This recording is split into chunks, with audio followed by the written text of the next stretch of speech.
Om Sri Lakshmi Narsimhaya Namaha. Valmiki Ramayana, Kishkinda Kanda, Chapter 18. Vali begs Rama's forgiveness. Summary.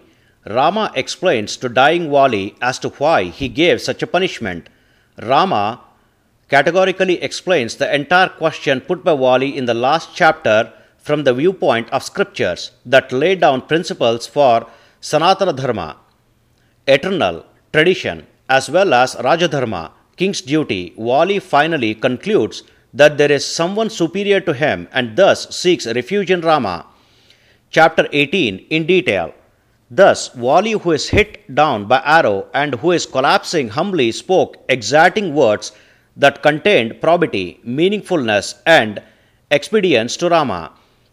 Then to him who is rendered like a lusterless sun, fizzling out like a cloud that released its water, and who became like a quenched fire, to such a best monkey and an unexcelled lord of monkeys, who has just now imputed Rama with words that are abounding with righteousness and meaningfulness, Rama spoke subsequently, uncaring for probity, prosperity, pleasure, deriving, and even for the social conventions. And how do you rebuke me childishly in this matter? Unconsulted are the doyens of your race that are intellectual, well off, and agreeable to your mentors about rights and wrongs, about your deeds. O gentle one, how do you wish to debate with me in this matter with your primate's caprice? This earth, with its mountains, woods, and forests, even along with the authority to condone or condemn the animals, birds, and humans on it, belong to Ikshvakus.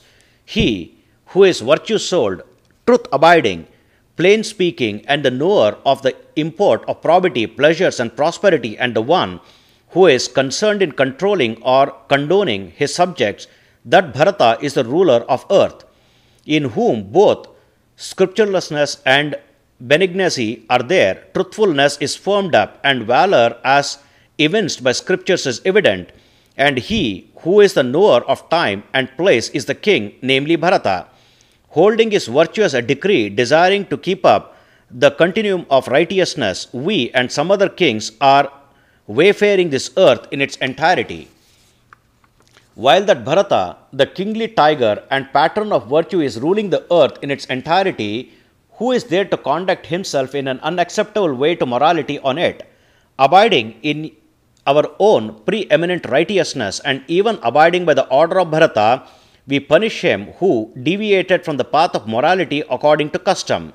As for you, you brought virtue to a state of decadence, rendered yourself reprovable by your own decadent behavior, for carnality alone has become your primary doctrine, and thus you have not abided by the conduct meant to a king.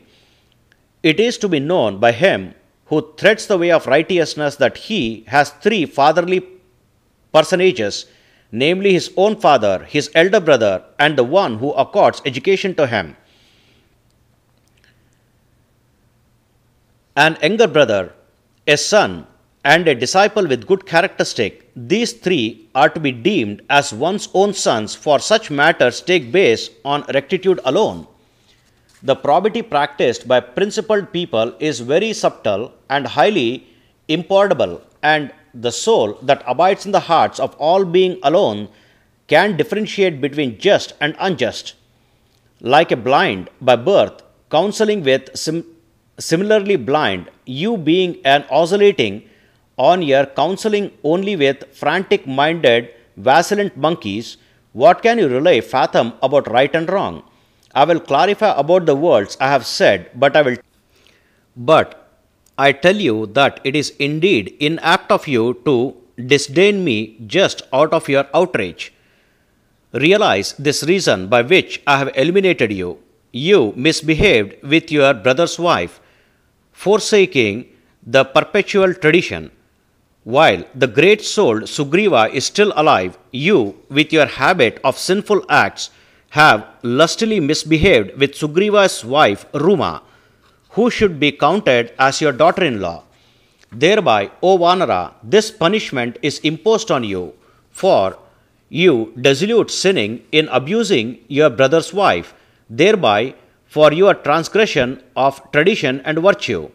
I foresee no other kind of control other than punishment to him who conducts himself contrary to the society and who is deviant of conventions. As a Kshatriya emerged from the best dynasty, I do not tolerate your wrongdoing, and the punishment to the one who lustfully indulges with his daughter, or with his sister, or with the wife of his younger brother is his elimination, as recalled from scriptures. While Bharata is the lord of the land and we are his proxies adhering to his order, and while you two have overstepped the bounds of righteousness, then how is it possible to be lenient? While ruling righteously, sensible Bharata punishes him who oversteps the momentous virtue, and he is poised to put down lustful ones. As for us, O monkey lord, we effect our brother's orders and our duty, and we stand for curbing your kind of shatterers of ethics. My association with Sugriva is as good as that with Lakshmana. Nevertheless, it betided with an understanding to regain Sugriva's wife and kingdom, and he will give succor to me. I gave a promise to Sugriva at the time of befriending him in the presence of Vanaras. And how is it possible for my kind to dishonor a given promise?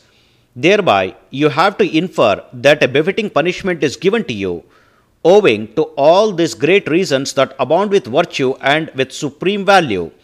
Anyways, you have to regard the punishment given to you is legitimate, and he whom rectitude guides has to render assistance to his friend in any event.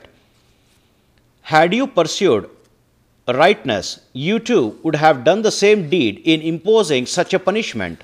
And we hear two verses that are given to the advocacy of good conventions, which the experts of righteousness have also accepted, and which are said to be coined by Manu, and I too conducted myself only as detailed in those two verses of law. When kings impose proper punishment on the humans who have sinned, they become sinless and enter heaven as with pious souls with good deeds. So says one verse of Manu.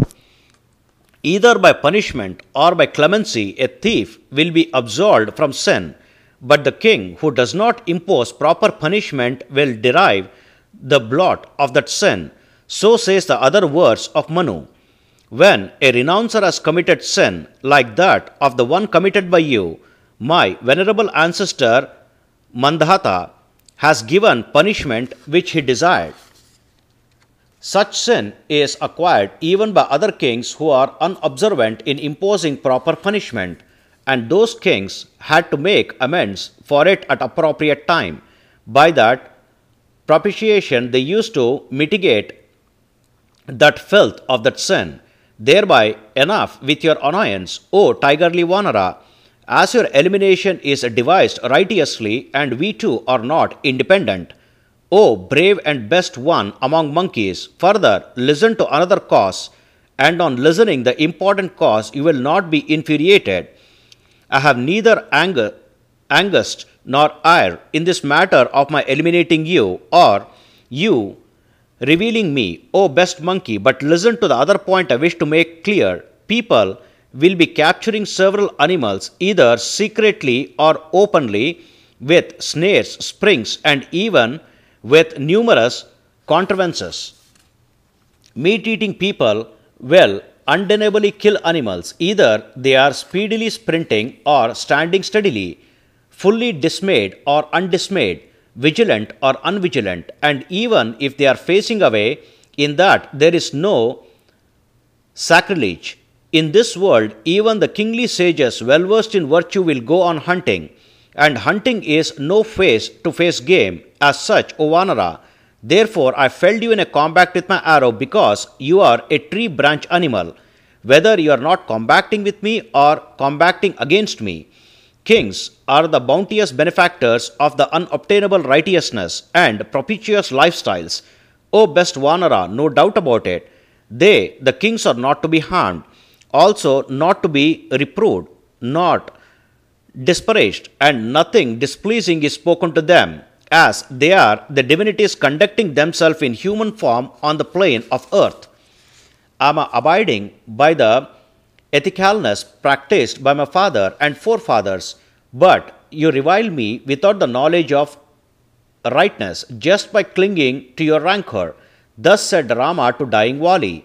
Vali is much distressed at heart of hearts when Rama has said categorically in that way, whereby, deriving certitude about rightness, he found no incorrectness in with Rama.